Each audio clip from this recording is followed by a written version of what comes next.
మీ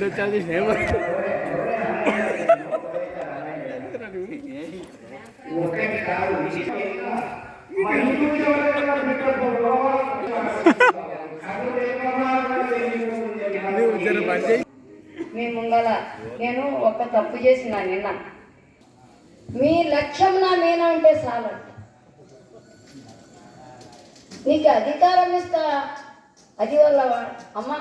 నీ నామస్మరణమే నాకు అధికారం అని శిరసాఖండ నమస్కారం చేసిన నేను శిరవైసి నమస్కారం చేస్తున్నా మీనికి లేవనికే రాకుండా ఇవి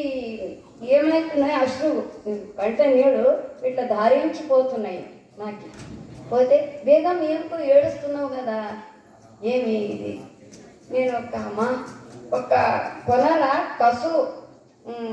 కసాయిద్దంగా ఏడుతుంది అని కన్నడ కసు అను కస అంటే కసు అను అని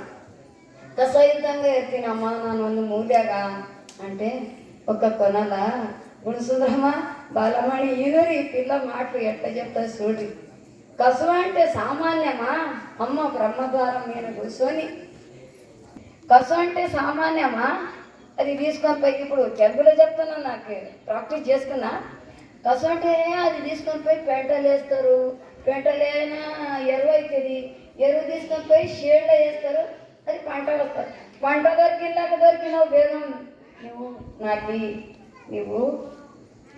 పంట దొరికినాక నిన్ను నేను ఏడవను నీవు నన్ను ఏడవను నీకు ఏం చేస్తా అంటే అమ్మ చేస్తా అన్నది మా తల్లి నన్ను సాక్షాత్ చెప్తున్నాను నేను అబద్ధము నా తల్లి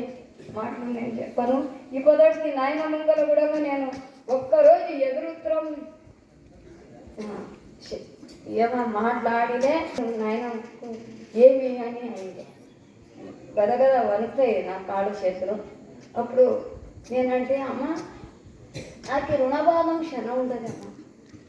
నేను ఇక్కడ ఉండట్లే లేదు ఏమి వస్తా పోతా మీరు ఏ రాత్రి ఏ పగులు రమ్మంటే వస్తాను రాత్రి వస్తా పగులు వస్తా అంటావు భగవద్గీత చదువుతావు ఇది ఎట్లా నీకు భగవద్గీత ఎట్లా వచ్చే అంటాను అమ్మా నేను పాపనుడు పట్టేండు మళ్ళా నాకేం విద్యాభ్యాసం చేయించిండు కదా మంచి గురువు 7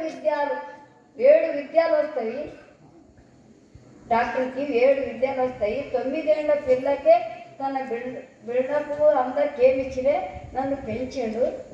8 ఏళ్ళు పోయి 9 ఏళ్ళ ఉండా నేను 7 ఏళ్ల పిల్ల ఉండ